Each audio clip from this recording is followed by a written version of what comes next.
your nose in it. I'm authentic, real name, no gimmicks, no game, no scrimmage. I ain't playing with you niggas. Everyone, it's the Nation of Podcation Daily Podcast. I'm O'Shea. Make sure you guys hit that like and subscribe button. Hip hop superstar and Cash Money Records CEO Birdman talks about he never saw Master P hustling in the hood in New Orleans. Now, as we all know, the ice cream man himself got his start in New Orleans, ended up moving to California, the Bay Area. That's when No Limit really blew up, you know, the West Coast bad boys and all of that stuff.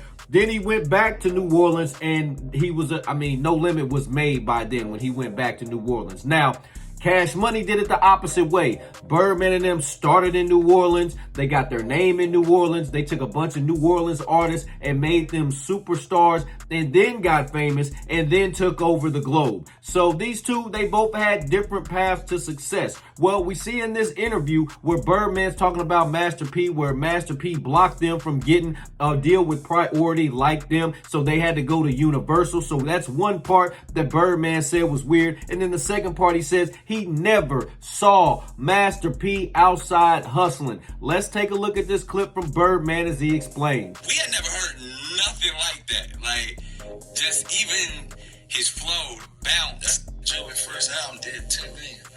Wow, Diamond. They did numbers, real numbers. You was knocking off 7. You know, back then, if you was going gold or platinum, you was a clown. Nobody knew. Yeah. Right. I was knocking off 5, 7, 10s, 8s, 9. We got a lot of sales on that. Yeah. So, and High was the first record that did it, right? And that thing did like 30,000 the first week. Wow. It just picked up. Like, went to doing 100, 150. It was when I was least selling the first week albums ever. Juvie only sold 30,000 first week. It ended up selling 10 million records. 10 million. Yo, that's legendary. Like, I heard that Universal had did a deal for $30 million and allowed them to own their own masters in an 85-15 split to Cash Money, the greatest hip-hop record deal ever. Yeah. Like, how the hell did you pull that off? I ain't want that when I was already making millions of dollars a month. If I put a record out, we were shipping 300,000. So that was Independently? Yes. Wow. We ain't got too big for independent because they hold us so much money. So I was like, it's time to grow. We got to go. We were dealing with Southwest Wholesale and Mr. Robert Gilliman, who was a great man. So, y'all get into it. You get in there, Universal. Now, did you fly to New York? Met with, I think it was Warner Brothers, Sylvia. So you was meeting with everybody? Yeah, I was meeting with everybody. Yeah. Get the best deal. Wrong. She said, and I got nothing but love for Sylvia. We didn't work together. She said, our music don't work for them. I just walked out. Right. I went to Def Jam and met with Russell. Right. And Kevin Lyles. Russell said, he don't like our artwork. I'm making millions of dollars a week and you don't like my artwork? I walk clean up. Yeah. You don't like my artwork. What about my music? Right. You don't care for the music? Right. So I left. I go to Priority. Come in there and said, man, I'm sorry, we can't do the deal. He said, because Master P said if we sign y'all, he leaving. Wow. He wasn't enough room for more than one New Orleans? I just jumped on a jet and went back to New Orleans. It was like, we just gonna grind with it.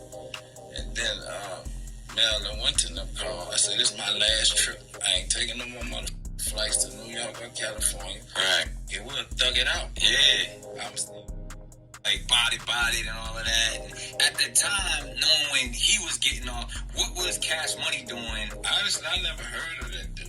Really? I kind of knew him because he played basketball, and that's AAU because sometimes our project was Shakespeare. It was Rosenwald, so sometimes that shit play together. Right. And a nigga really could ball. I personally heard, because, I was out on the West Coast. We heard No Limit and P and them was getting to it, like, bodied and all of that. I never knew him of no street Not in the streets. Nah, but his wave came from the West Coast. What was unique about him, or to us, is he was independent on his own, getting money, and he had an unprecedented record-breaking deal. I forgot who gave him his deal. Priority. Priority.